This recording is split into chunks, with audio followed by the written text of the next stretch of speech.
bênçãos que Deus nos oferece de forma totalmente gratuita e incondicional a vida eterna. Cantemos.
Preparemos então para bem celebrar a nossa Eucaristia Eucaristia, o sangue e o corpo, reconhecer que somos pecadores e pedir perdão ao Senhor dos nossos pecados.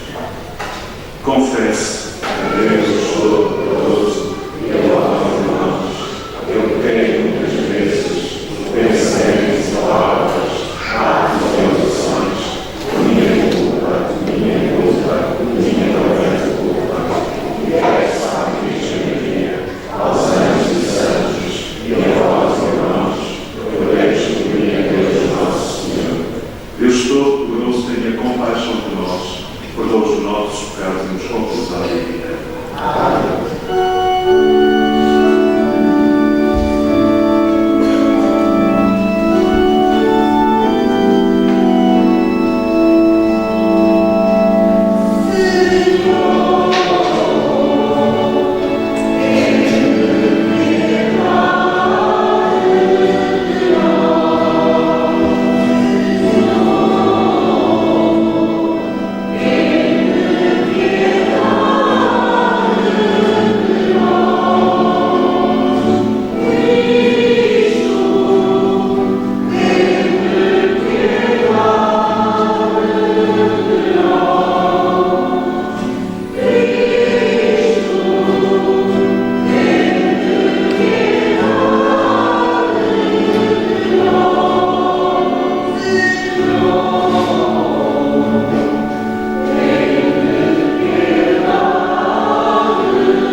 Senhor nosso Deus, que com o vosso verbo realizais admiravelmente a reconciliação do género humano, concedei ao povo cristão fé viva e espírito generoso, a fim de caminhar alegremente para as próximas solenidades pascais. Por nosso Senhor Jesus Cristo, vosso Filho, que é Deus e convosco vive e reina, na unidade do Espírito Santo, por todos os séculos dos séculos. Amém. Os dois livros das Crônicas relatam a história de Israel até ao fim do exílio no país dos caldeus, ou seja, na Babilônia. Hoje, o autor sagrado fala-nos da causa de tão grande desgraça e de como, apesar disso, Deus não desiste do seu povo. Escutemos.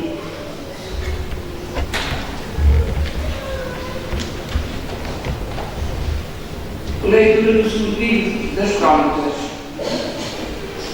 Naqueles dias, todos os príncipes, os sacerdotes e o povo multiplicaram as suas infidelidades, imitando os costumes abomináveis das nações pagãs e profanaram o templo que o Senhor tinha consagrado para si em Jerusalém.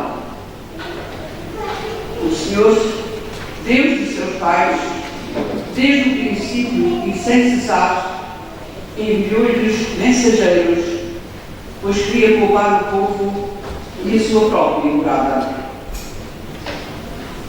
Mas eles escarneciam os mensageiros de Deus, desprezavam as suas palavras e iriam-se os profetas a tal ponto que deixou de haver remédio perante a indignação do Senhor contra o seu povo. Os caldeus incendiaram o templo de Deus, demoliram as muralhas de Jerusalém, lançaram fogo aos seus palácios e destruíram todos os objetos preciosos. O rei dos caldeus deportou para a Babilônia todos os que tinham escapado ao fio da espada e foram escravos deles e dos seus filhos até que se estabeleceu o reino dos persas.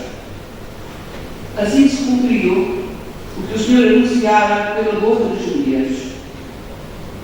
Enquanto o país não descontou os seus sábados, esteve um sábado contínuo durante todo o tempo da sua desolação, até que se completaram 70 anos. O primeiro ano do reinado de Ciro, rei da Pérsia, para se cumprir a palavra do Senhor, pronunciada pela boca de Jeremias, o Senhor inspirou Ciro, rei da Pérsia, que mandou publicar em todo o seu reino, de viva voz e por escrito, a seguinte proclamação: Assim fala Ciro, rei da Pérsia: O Senhor, Deus do céu, deu todos os reinos da terra e Ele próprio me confiou o encargo de construir um templo em Jerusalém, na terra de Judá.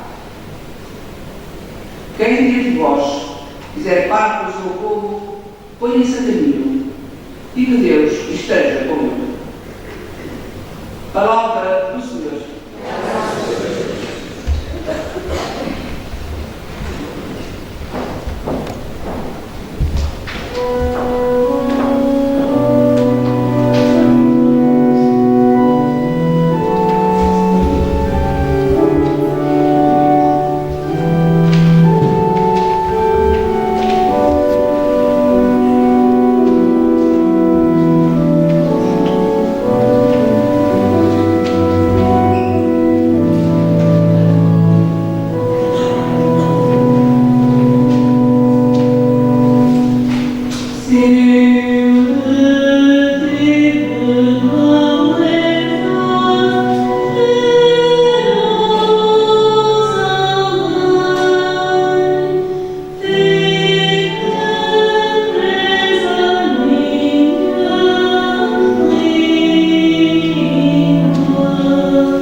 Paulo escreveu aos cristãos de Éfeso, uma comunidade que se distingue pela sua fé e caridade.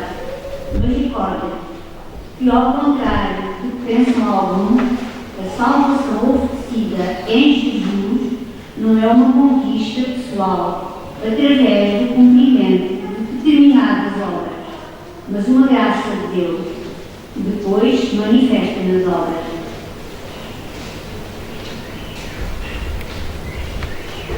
Leitura da Epístola do Apóstolo São Paulo aos Efésios. Irmãos, Deus que é rico em misericórdia, pela grande caridade com que nos amou, a nós, que estávamos mortos por causa dos nossos pecados, restituiu-nos à vida com Cristo.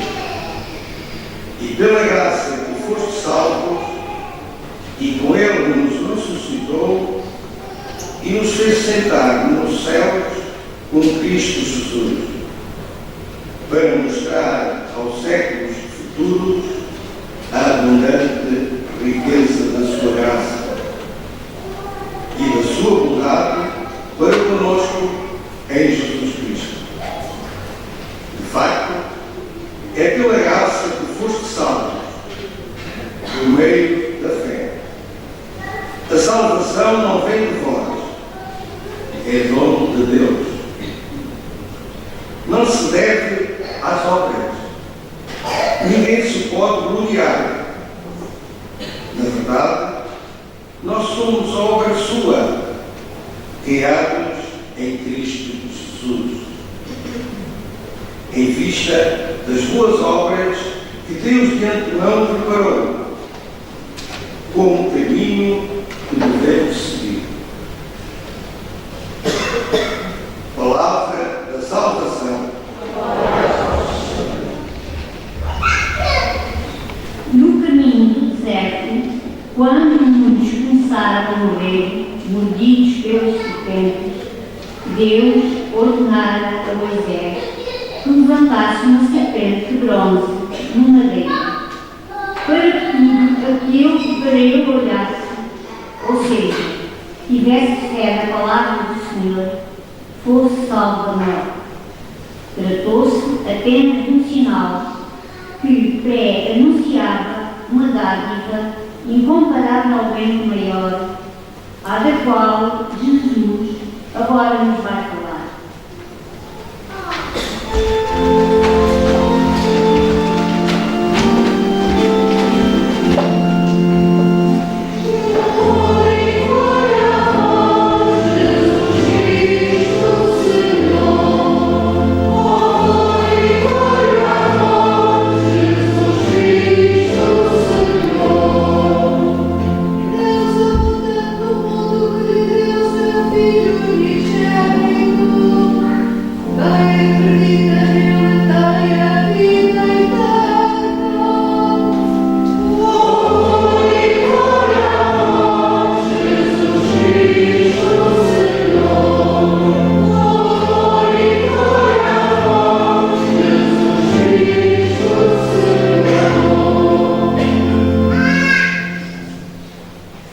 O Senhor esteja convosco.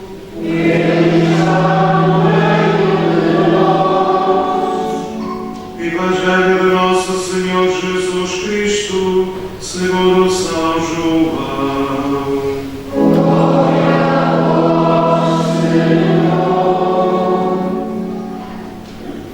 Naquele tempo, disse Jesus a Nicodemos: assim como Moisés elevou a serpente no deserto, também o Filho do Homem será elevado, para que todo aquele que acredita tenha nele a vida eterna. Deus amou tanto o mundo que entregou o seu Filho unigênito, para que todo homem que acredita nele não pereça, mas tenha a vida eterna. Porque Deus não enviou o Filho ao mundo para condenar o mundo, mas para que o mundo seja salvo por ele. Quem acredita nele não é condenado, mas quem não acredita já está condenado, porque não acreditou no nome do Filho unigênito de Deus. E a causa da condenação é esta: a luz veio ao mundo, e os homens amaram mais as trevas do que a luz, porque eram más as suas obras. Todo aquele que pratica más ações odeia a luz e não se aproxima dela, para que as suas obras não sejam denunciadas. Mas quem pratica a verdade aproxima-se da luz, para que as suas obras sejam manifestas, pois são feitas em Deus. Palavra da salvação.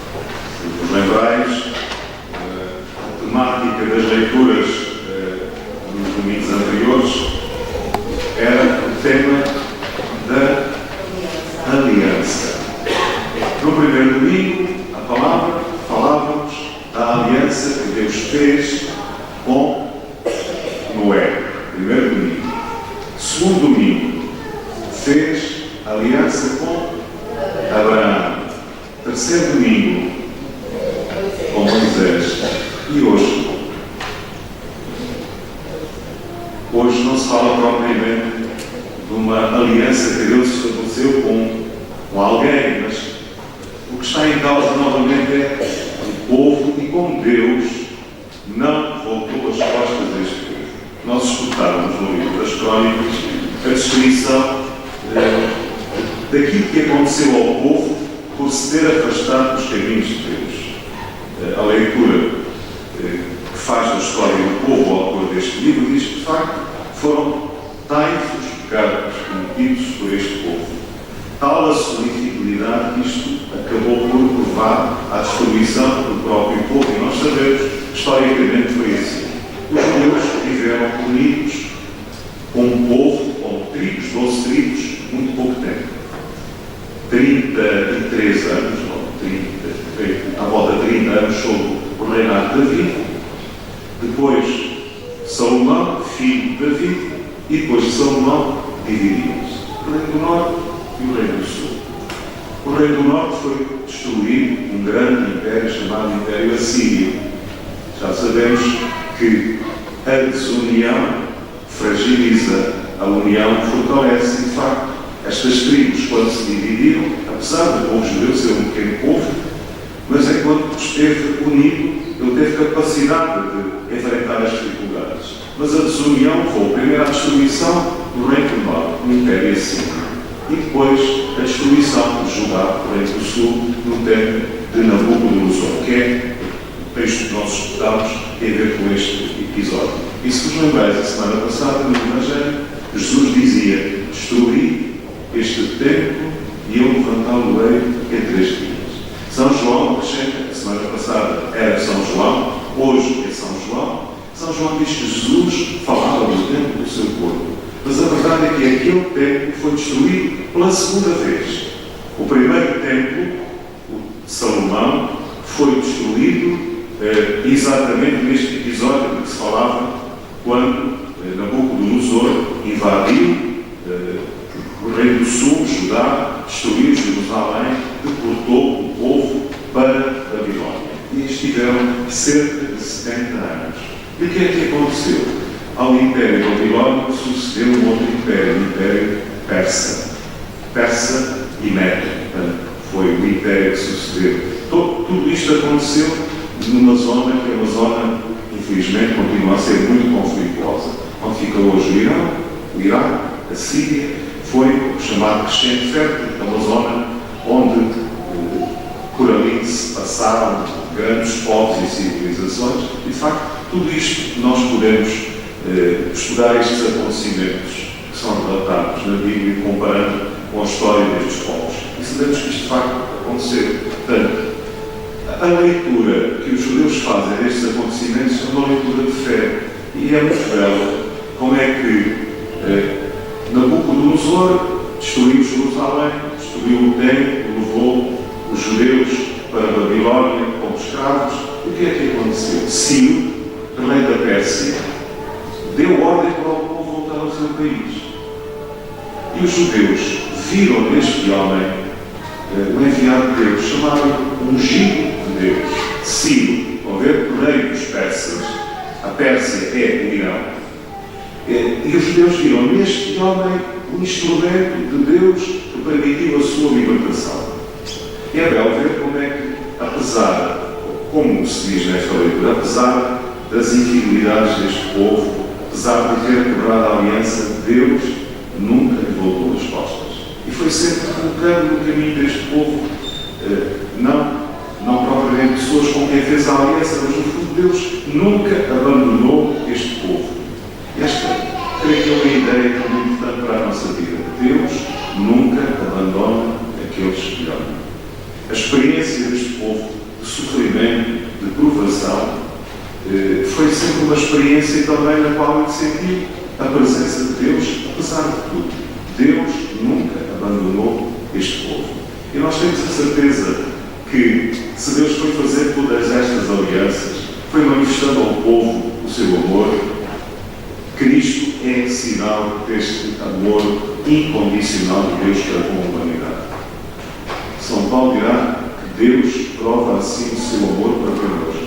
Enviou o seu Filho, que por nós ofereceu a sua vida. Como nos diz o Evangelho, como está escrito ali, Deus amou tanto o mundo que entregou o seu Filho unigênito. Ou seja, para que nós sentíssemos o quanto somos amados por Deus, o Senhor ofereceu o seu Filho para que nele nós nos tornássemos filhos de Deus. E há aqui um pensamento também muito belo de São Paulo, que tem a ver com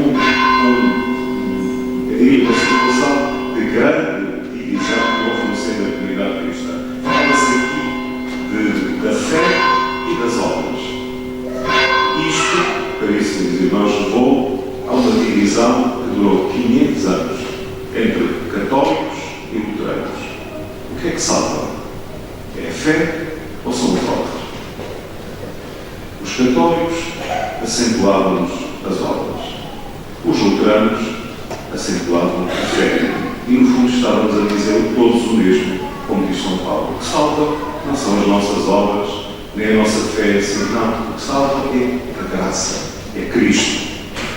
A vinda de Jesus, e Ele é o sinal que Deus não abandona a humanidade e quer fazer de todos os povos uma só família. Portanto, isto é gratuito, ou seja, não é por mérito nosso, não, é porque Deus quer salvar a humanidade, como nos dizia, aliás, o Evangelho. Deus não enviou o seu Filho ao mundo para condenar o mundo, mas para o salvar. Portanto, nós temos a certeza que, apesar dos nossos pecados, e nós às vezes somos como este povo, também nos esquecemos de Deus, também nos zangamos com Ele, também achamos que Ele se esquece de nós, e isso não é verdade. Deus não abandona aqueles que amam. E a vida de Jesus ao mundo é sinal deste Deus que se preocupa connosco, com cada um de nós, com as situações da nossa vida, para que nós sintamos que a nossa vida é preciosa para Deus. Deus nunca nos abandona. E isto não é por mérito nosso. São Paulo entendeu isto muito bem. Ele que era fariseu, e os fariseus achavam que era pelo seu perfeccionismo que conseguiriam a salvação. Como cristão, São Paulo percebeu que, de facto, a salvação é gratuita, não é por mérito nosso, é dom de Deus. É sinal do amor incondicional de Deus para com a humanidade. O que é que o amor espera? Que a gente retribua. O Senhor também espera que nós, fazendo esta descoberta e esta experiência que somos amados, procuremos também ir correspondendo. E o tempo da Quaresma é mesmo para isto, para que nós, olhando para a nossa vida, sintamos que, apesar dos nossos pecados, das nossas misérias, nos desertos da nossa vida, o Senhor nunca nos abandona. Há pouco referi, de facto, que tivemos 500 anos separados, católicos e luteranos, e 500 anos depois foi assinada uma declaração sobre a justificação, assinada por católicos e por luteranos, e agora por outras igrejas. Chegamos à conclusão daquilo que São Paulo dizia: é a graça que salva, é Cristo que salva, não por mérito nosso, mas por dom gratuito de Deus. Ou seja, Deus tomou a iniciativa em Cristo de nos manifestar o quanto nos ama. Eu espero que nós também, fazendo esta descoberta, lhe respondamos sim, como tantos ao longo desta história da Igreja. Procuremos que esta palavra, uma palavra tão bela e tão verdadeira, que nós a acolhemos na nossa vida e que ela nos ajude a prepararmos a Páscoa que se aproxima.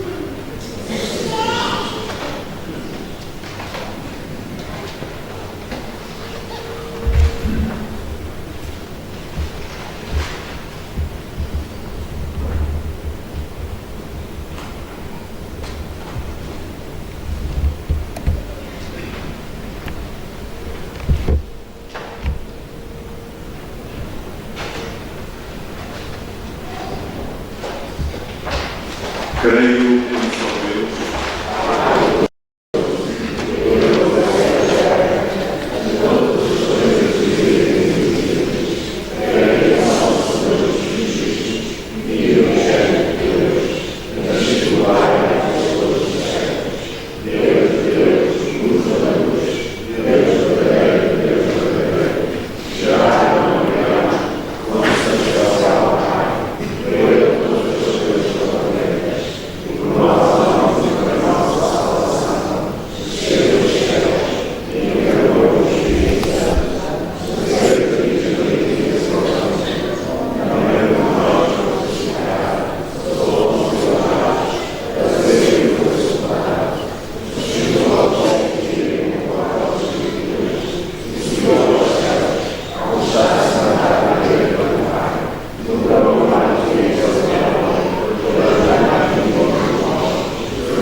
Irmãs e irmãos em Cristo, Deus amou de tal modo o mundo que deu o seu Filho ingênuo.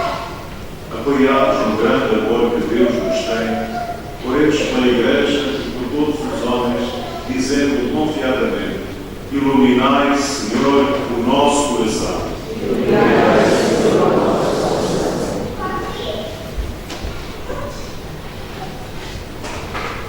Para que as igrejas cristãs de todo o mundo, guiadas pelo Espírito do Senhor, façam penitência e se convertam ao Evangelho, oremos, irmãos. Iluminai, Senhor, o nosso coração. Para que este mundo não rejeite os mensageiros que Deus lhe envia sem cessar e preste ouvidos às palavras dos profetas, oremos, irmãos. Iluminai, Senhor, o nosso coração. Para que neste tempo santo da Quaresma os cristãos se aproximem mais da luz de Cristo e pratiquem o que é bom aos olhos de Deus, oremos, irmãos. Iluminai, Senhor, o nosso coração. Para que os pobres, os doentes, os que estão tristes, ponham toda a sua esperança no Senhor e acreditem que Jesus veio salvar-nos, oremos, irmãos. Iluminai, Senhor, o nosso coração. Para que a nossa Assembleia Dominical dê graças pelo dom da salvação que Deus nos oferece em Jesus Cristo, oremos, irmãos. Iluminai, Senhor, o nosso coração. Senhor nosso Deus, que ouvis as orações dos vossos servos, afastai as trevas que nos cercam, fazei brilhar a luz do vosso Filho, e dirigi os nossos corações para a luz da sua Páscoa. Ele vive e reina por todos os séculos dos séculos. Amém.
pedimos, Senhor, a graça de os venerar com verdadeira fé e de os oferecer dignamente pela salvação do mundo, por Cristo nosso Senhor.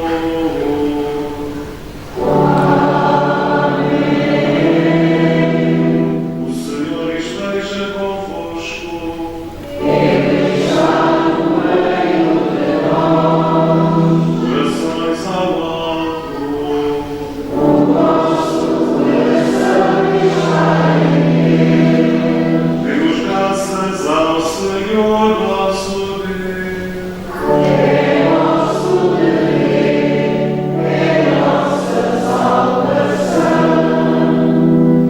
Senhor Pai Santo, Deus eterno e omnipotente, é verdadeiramente nosso dever e nossa salvação dar-vos graças sempre e em toda parte, para renovar na santidade dos vossos filhos, concedeis este tempo de salvação, a fim que, libertando-se do fermento do pecado, se convertam a vós de todo o coração e vivam de tal modo as realidades temporais, procurem sempre os bens eternos.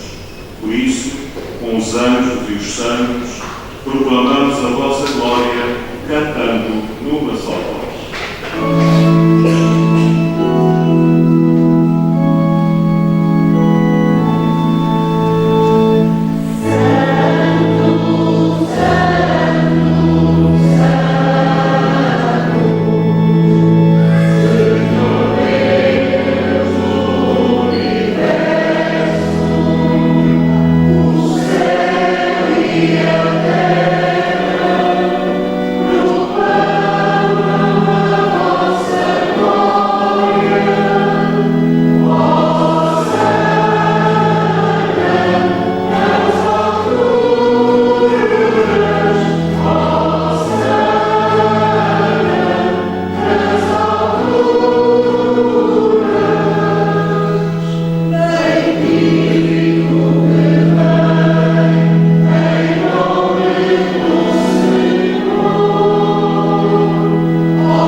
De igual modo, no fim da ceia, tomou o cálice, dando graças, os bendisse e deu aos seus discípulos, dizendo: Tomai todos e bebei, este é o cálice do meu sangue, o sangue da nova e eterna aliança, que será derramado por vós e por todos, para a remissão dos pecados. Fazei isto em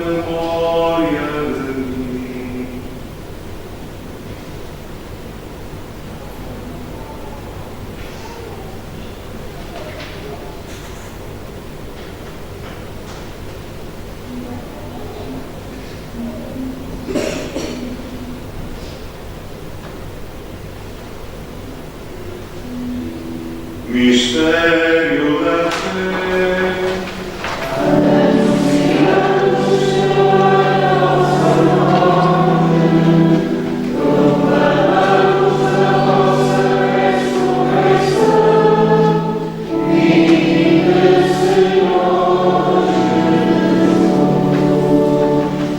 Celebrando agora, Senhor, o memorial da paixão redentora do vosso Filho, da sua admirável ressurreição e ascensão aos céus, e esperando a sua vida gloriosa, nós vos oferecemos, em ação de graças, este sacrifício vivo e santo. Olhai benignamente para o coração da vossa Igreja, vede nela a vítima que nos reconciliou convosco, e fazei que alimentemos do corpo e sangue do vosso Filho, cheios do seu Espírito Santo, sejamos em Cristo um só corpo e um só Espírito. O Espírito Santo faça de nós uma oferenda permanente, a fim de alcançarmos a herança eterna e companhia dos vossos eleitos, com a Virgem Santa Maria, Mãe de Deus, São José, seu esposo, os bem-aventurados apóstolos e gloriosos mártires e todos os santos, por cuja intercessão esperamos sempre o vosso auxílio. Por este sacrifício de reconciliação, dai, Senhor, a salvação e a paz ao mundo inteiro. Confirmai a vossa Igreja na fé e na caridade ao longo da sua peregrinação na terra, com o vosso servo, nosso Papa Francisco, nosso Bispo João e todos os bispos e ministros sagrados e todo o povo por vós redimido. Atendei benignamente às preces desta família, os dignastes reunir na vossa presença. Reconduzi a vós, Pai de misericórdia, todos os vossos filhos dispersos. Lembrai-vos dos nossos irmãos defuntos e de todos os que morreram na vossa amizade, especialmente aqueles que foram sepultar ao longo desta semana. Acolhei-os com bondade no vosso reino, onde também nós esperamos ser recebidos, para vivermos com eles eternamente na vossa glória, por nosso Senhor Jesus Cristo. Por ele, concedeis ao mundo todos os bens. Por Cristo, com Cristo, em Cristo, a vós, Deus Pai Todo-Poderoso, na unidade do Espírito Santo, toda a honra e toda a glória, por todos os séculos dos séculos. Amém. Chamamos-nos, e em Cristo, não por mérito nosso, mas por dom gratuito de Deus, somos filhos de Deus, e por isso cantamos.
Senhor Jesus Cristo, disseste aos vossos apóstolos: deixo-vos a paz, dou-vos a minha paz.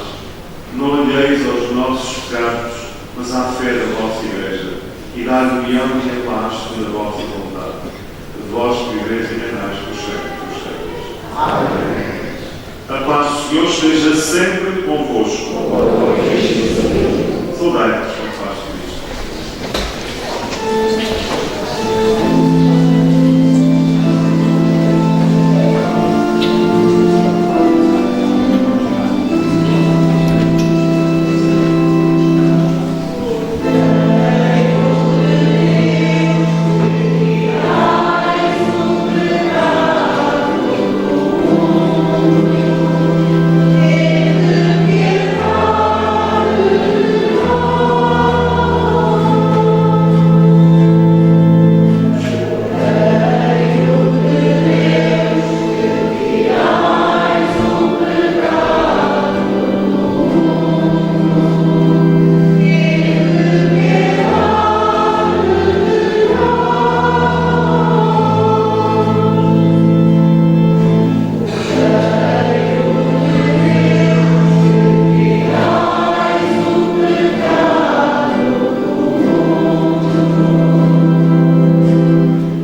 nosso Deus, luz de todo homem que vem a este mundo. Iluminai os nossos corações com o esplendor da vossa graça, para que pensemos sempre no que vos é agradável e vos amemos de todo o coração. Por Cristo nosso Senhor.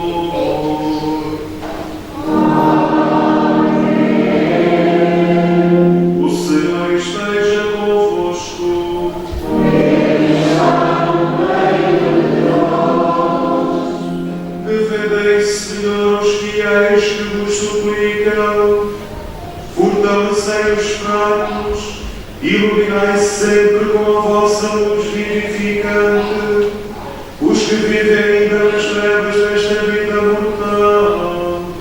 Concedei benigno que, livres de todos os males, alcancem um dia os bens supremos, por Cristo nosso Senhor.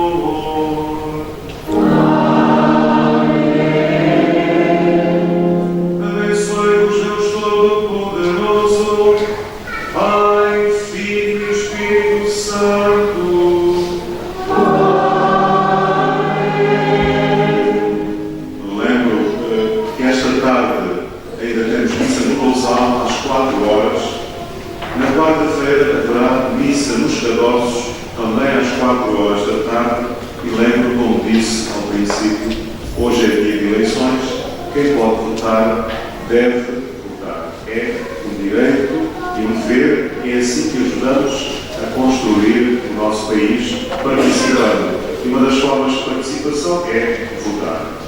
Lembro que no próximo domingo é a recolha dos envelopes da denúncia constitucional, que tem duas finalidades: apoiarmos a Diocese e os cristãos de Gaza.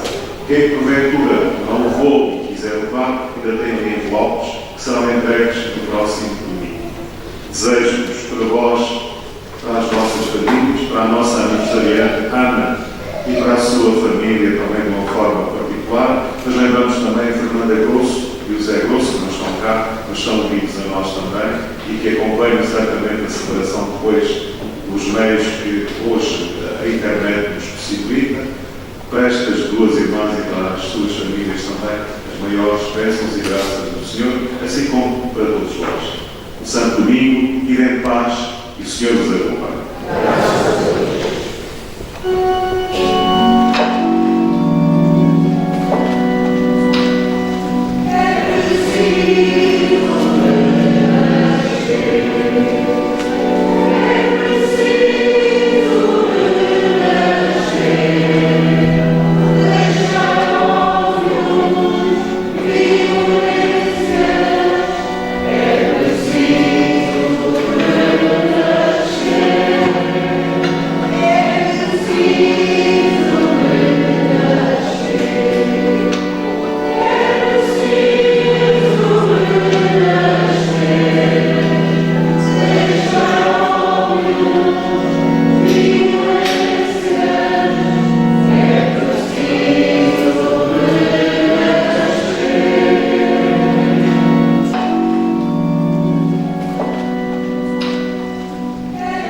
Sim.